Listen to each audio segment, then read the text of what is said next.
So it's, it's kind of a Minnesota thing, but uh, for years, a lot of restaurants in the St. Paul area have actually been serving a meat patty covered with marinara sauce or pasta sauce and mozzarella cheese.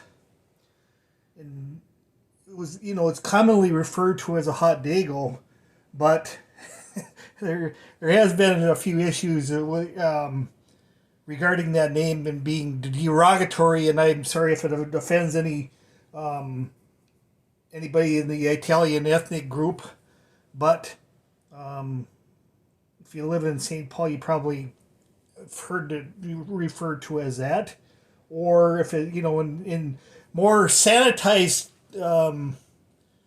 references, maybe a hot Italiano or uh, hot. I guess I'm not gonna do the inflection right, but paisano. But like I said, that's basically just a more sanitized word for the same thing. But actually, what I'm just gonna refer to it as a hot dago just because that's what I know it as, and like I say, I guess sorry if it offends anybody, but in order to make it, I'm just using. I looked at a couple recipes because I'm not an expert and I don't do this every day, but I'm going to basically just do the recipe sous vide, where I can actually have it in the pot of water for probably at least 3 to 4 hours, and probably cook it at over 150 degrees for that time. But I guess that's just because I don't want it completely cooked, but mostly cooked. So I'm just going to go through the process here. I've already diced up what I had in the refrigerator, which is about two small yellow onions, and added to that diced up about one medium-sized yellow onion, and that's just what I'm using because that's what I have. So what I'm going to do to start out with is I'm going to start to saute that. So I'm going to move the board for a little bit here, and clean off the burner top here. And I'm just going to kick it onto high. Oh, shoot. And grab myself a...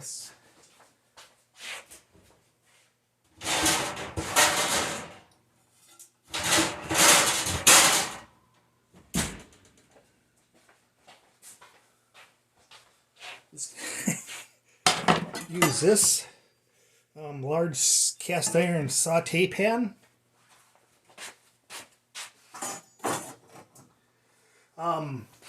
What I want to do is I want to make sure that the onions and the peppers are not in any way undercooked in the final product, because I don't really in this instance I don't really want anything to be raw or to be feasibly less cooked. So I'm gonna go through the rest of this stuff. What else I actually had left in the refrigerator or in the freezer actually was this is actually Jimmy Dean hot sausage, and then so like I say, I just have that. You can the recipes I looked at call for just sausage or breakfast sausage kind of stuff, and then to that I'm going to add 1 pound of regular ground beef.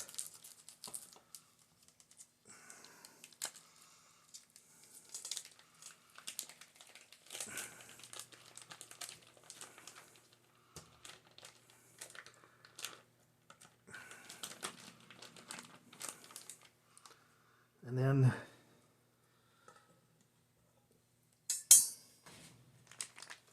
get this stuff off my workspace.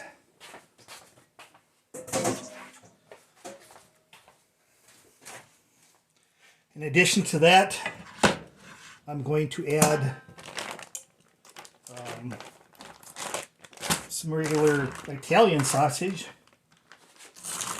But since I only have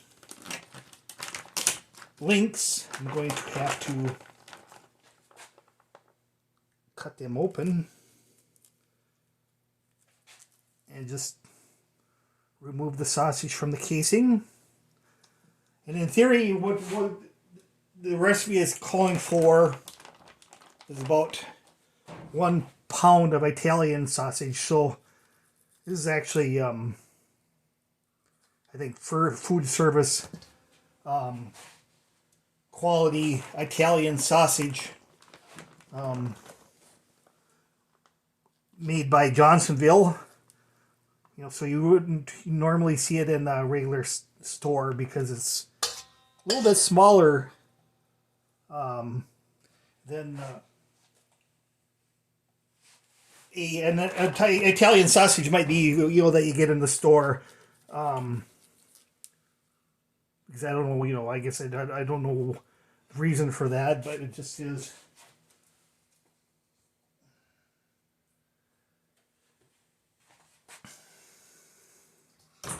So, like I say, there's supposed to be about 1 pound in there. And the Italian sausage is actually, I can say that it's, you know, there's kind of more or less 3 kinds of, you know, Italian sausage. You know, hot, sweet, and I guess I don't know what it is, you know, medium or mild. So you have those, you know, those as choices to use in your mixture. But this is pretty much just mild or sweet Italian sausage that I'm using. It doesn't really have a lot of strong spices in there, you know, or peppery taste to it, which, you know, obviously a hot stuff would. Whereas the hotter sausage that I already, you know, added to the bowl would. So what I'm going to do here is, like I say, I'm going to saute my other stuff that I'm going to add in it.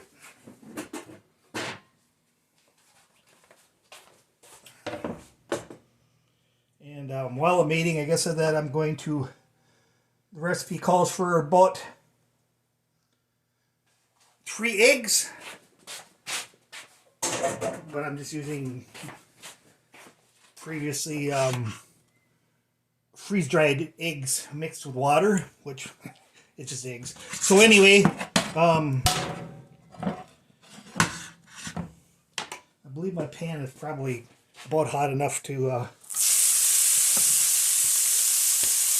start sauteing the veggies.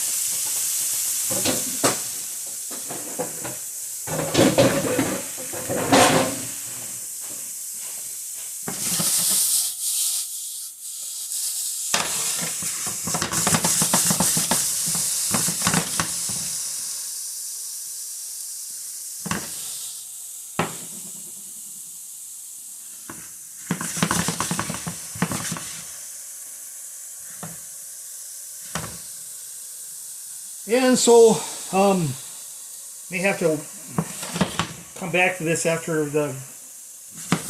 I saute the onions and the peppers well enough to add to the other ingredients. So like I'll be back. Okay, I figured I'd better document this. I'm still sauteing the peppers and onions, but I figured since I was doing so, I would add about a tablespoon of oregano and maybe a half a tablespoon of crushed red pepper to the peppers and onions. Just, you know, they kind of become a little bit more aromatic as they cook. But what I'm going to have to end up doing is I'm going to fry these until they're essentially no longer hard or raw, and then I'm going to add them to the sausage mixture along with the breadcrumbs and the other seasonings once they cool off. So I'll be back. Okay, I got done sauteing my peppers and onions, and to that, like I said, I added oregano, and I added some red pepper flakes, and I let them cool off long enough so I didn't put them into the recipe hot. And then to that, I'm going to add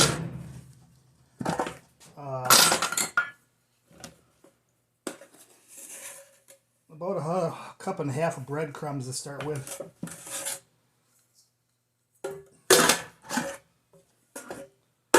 And then one of the recipes called for Creole seasoning, which I have. And this is the type I'm using. The other one called for Mediterranean seasoning, which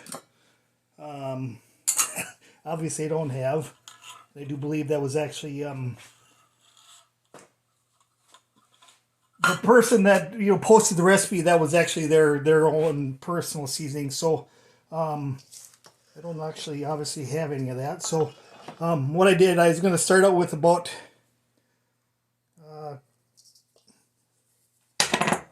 almost a tablespoon of Creole seasoning. And then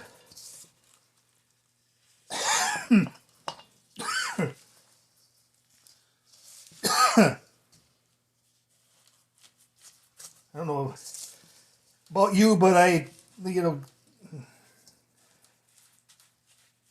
pepper, the aroma of pepper and the stuff in the air from actually pepper, so it does tend to make me cough. Obviously I'm not trying to cough over the food, but I believe I have everything in there that I need as far as ingredients, and so I'm just going to mix everything together. And I might just try a small sample of it after frying it before putting it into the vacuum seal bags I'm going to use, before putting it in the sous vide. But because so much, it's kind of later in the day, I'm probably gonna pre-prep this, taste it to make sure that the spices are right, and then put it into the vacuum seal bags, but not start it until tomorrow, when I actually have can start it at maybe noon or a little bit earlier, in order to give it about 4 hours to be in the sous vide, and essentially possibly be pasteurized more than enough, but still that I think at 100, like I say, 150 degrees, I believe that the meat would still be considered medium well, but not well, which it would be well if it actually was at 160 degrees. So I guess I was going to go through this. Like I say, I think what I'm going to do is I'm going to sample this, and while I bag it up, I'll give you a little bit of a history of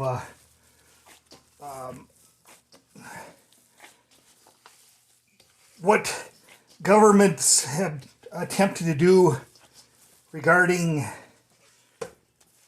people actually using the name Hot Dago in certain cities like New York and St. Paul, Minnesota, because they figured it was a derogatory and people shouldn't be using it to name a meat or a dish. So I'll be back. I guess what I'm gonna do is I'm gonna sample this and I'll let you know if I had to modify the ingredients. Okay, I think I'm just gonna put on one glove and just kind of give you the idea of what I'm actually wanting to accomplish here by filling one bag. Try to roll it up a little bit so that I don't get the whole edge of the seal, where I want to seal it full of meat.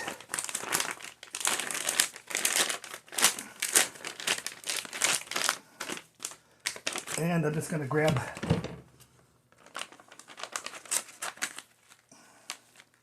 good sized amount of meat to put in the bag. I suppose it's going to be possibly a little bit more than a pound that I actually have in here by the time I get it filled. I think that's probably about enough. So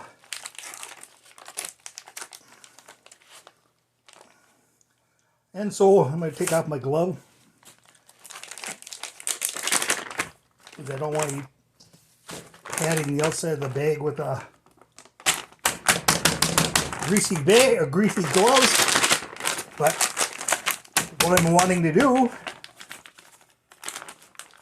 is make a patty within this vacuum seal bag. Looks like I need to take just a bit off and then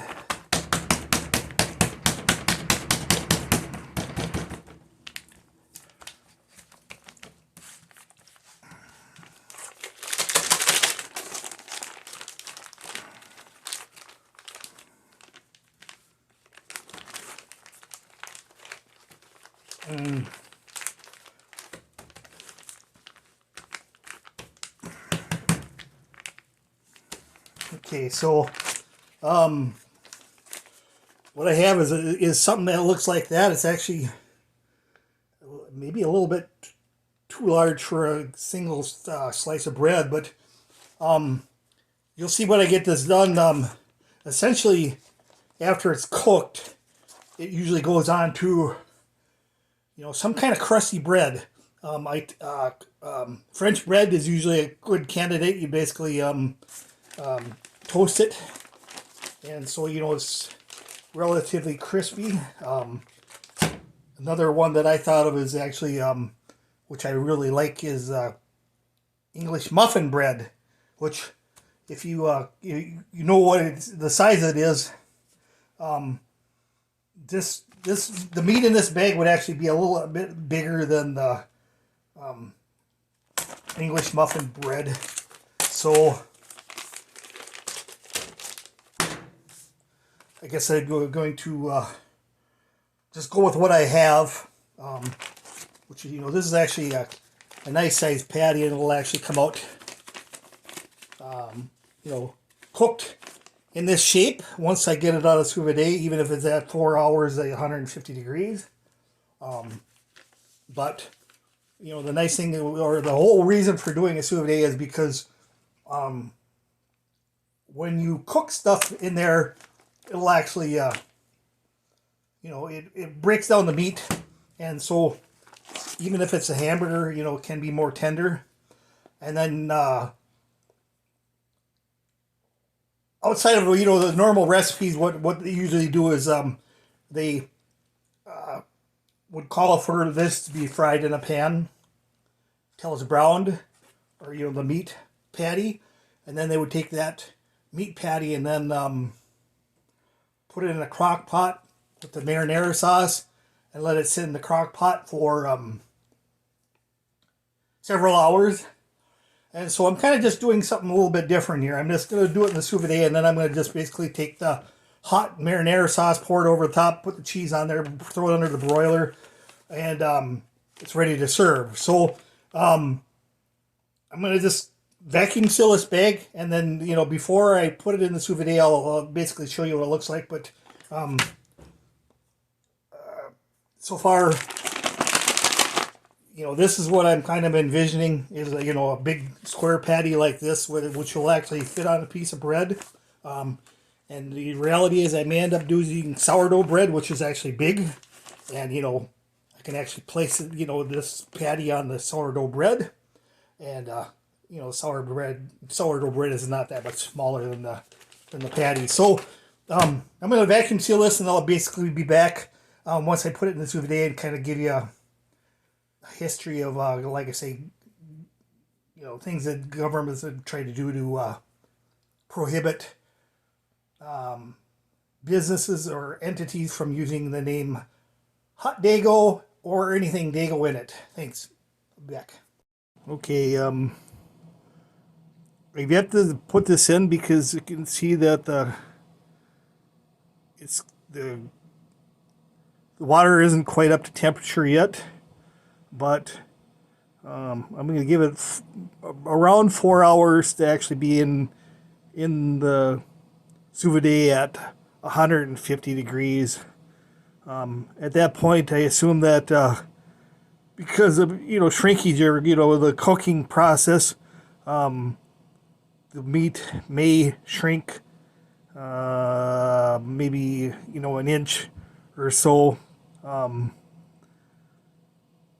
then because of that, actually, if I cut it essentially in half, the long way, the patties should probably fit right on the bread without any problems. So I guess I'll just be back when it's cooked and I'm making up the sauce and getting ready to plate. Okay, I'm gonna have hot dagos tonight, so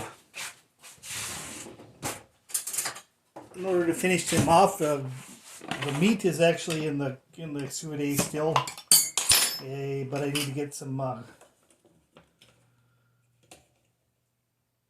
pasta sauce or spaghetti sauce or whatever you want to use. Heat it up, put on it, and I just turn that on to a kind of a slow temperature. And what I'm going to do after it gets warmed up,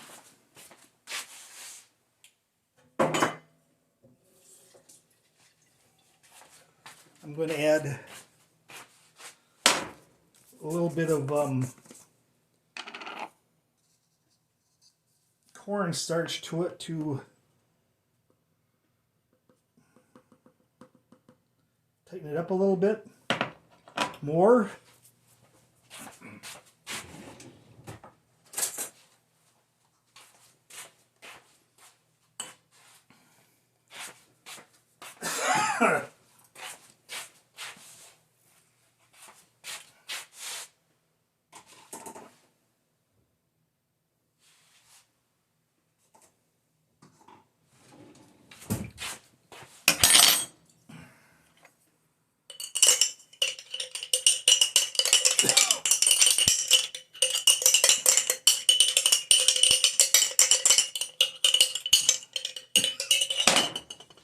Okay, so I got the pasta sauce going.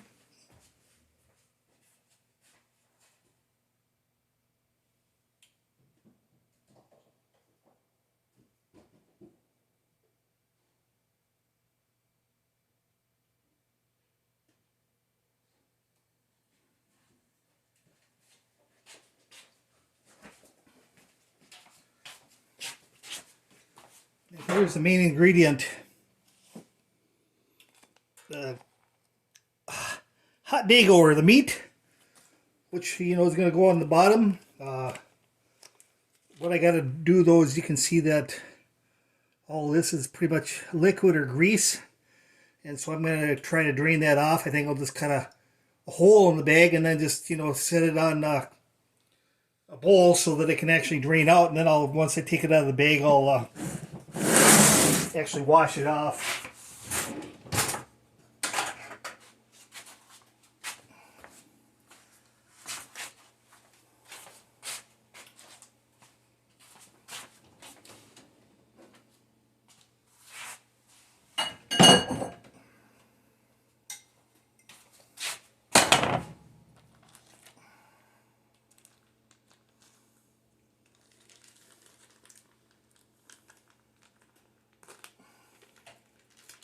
Okay, so I'm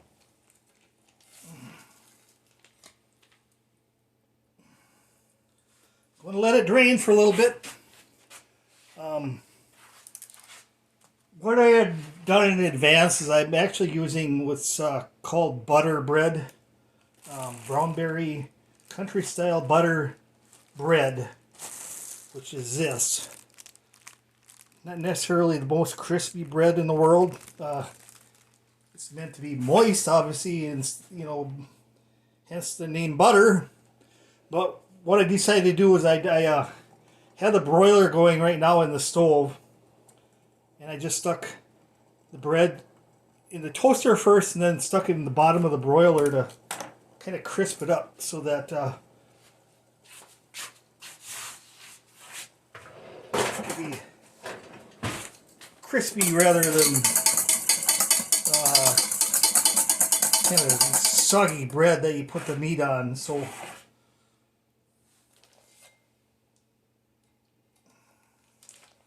set this up so make sure that it's standing up.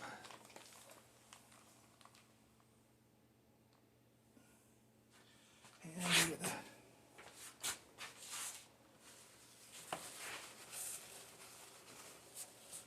a little bit of a mess I made.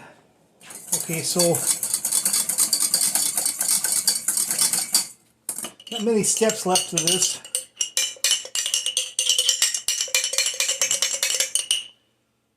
But I'm going to try to heat the sauce up.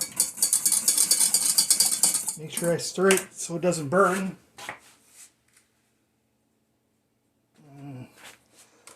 The other thing that I had in the refrigerator is shredded mozzarella cheese. I'm using that. I'm pretty much making this because I need to use that cheese up also. The only thing, if I don't use it, I'm making like something that, like, say lasagna that has lots of mozzarella cheese in it, it might not get used up fast enough, and so the only thing I can actually do with it, if I don't use it up faster, is just freeze the rest. So I may freeze what I don't actually use for this, but you can see the sauce is starting to get hot. I guess if I didn't mention, this is basically, the sauce that I'm using is just basically canned sauce that I made by, homemade canned sauce. That's a pint jar, and so we'll probably have just about what I need for sauce for doing what I'm going to do, or maybe a little bit more. But like I say, I want to have the sauce a little bit tighter because I don't, in most cases, the water, it's hard to get all the cook down the sauce enough so that all the liquid is out of it. So in order to compensate for that, you have to essentially tighten it up to bind the water that's in it, like you would gravy. So what I'm going to do is I'm going to put the bread on the thing. I'm going to take the meat. I believe it's actually been drained enough. If you really wanted to, you could actually just take and rinse it off, but like I said, for this is actually probably going to be overkill. But I guess you can also see that, in the bag. I tried to spread it out to, to cover all the corners, but it did shrink. I don't know, maybe almost an inch in size. So, as it is, it's more the size of the bread. So, my sauce is almost hot. Maybe I'm going to cut my meat up here.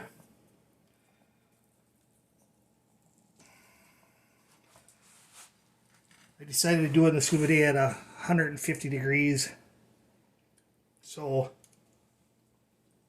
it's not actually like, I was frying it in a pan. It's actually a little bit more moist. But you can see it's still fully cooked. And put it on my crispy bread.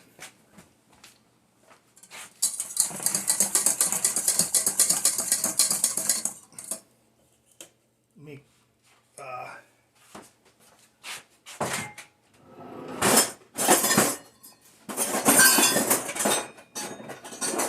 sure my pasta sauce is good and hot. And so move that aside. I'm going to put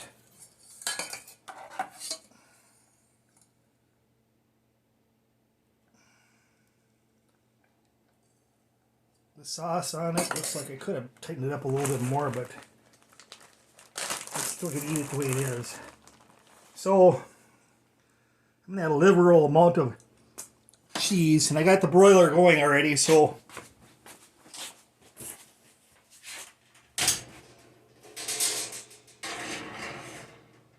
sticking the whole plate underneath there, and I'm going to grab my gloves if I can find them.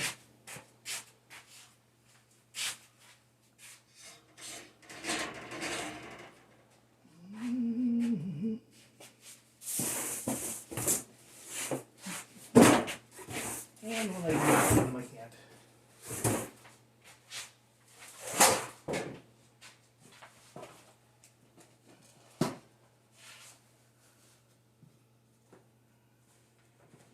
Okay, so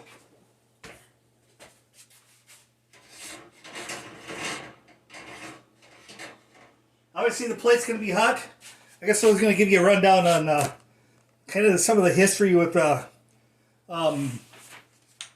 government and using the name Hot Dago.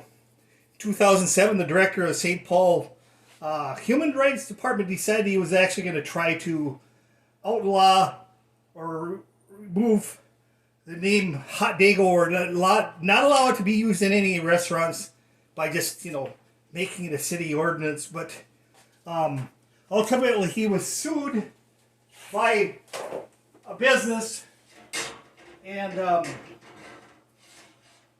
found out he couldn't basically outlaw the, people using the name Hot Dago by just making it an ordinance. So that one passed, but there was also a, basically the precedent was there was also a case that where a food truck from Albany, New York was actually called Wandering Dago, and they actually set up and sold stuff in front of the Capitol when Cuomo was still mayor of New York City. And so they tried to outlaw it, and then there was also a suit brought against them for trying to do that, and ultimately they had to back down. They couldn't actually outlaw people from using a food truck named Wandering Dago from coming in serving food in front of the New York Capitol. So that's kind of the history. But this is my Hot Dago. It's sitting on the hot plate because it's a little bit hot for me to pick up. So I use my food service grilling, one of my pairs of my grilling gloves to handle it. But this is a Hot Dago, or my rendition of Hot Dago, using what I have.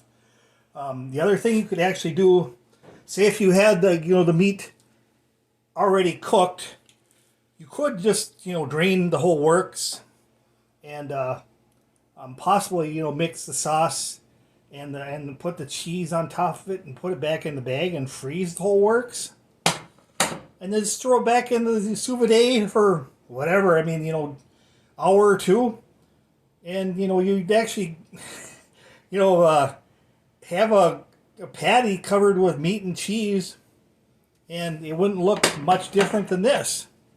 So, but I'd probably eat at least this one, if not both pieces of the patty. But that's here. That's it. What I made for tonight is a Hot Dago. Thanks for your time, and look forward to seeing you in my next video.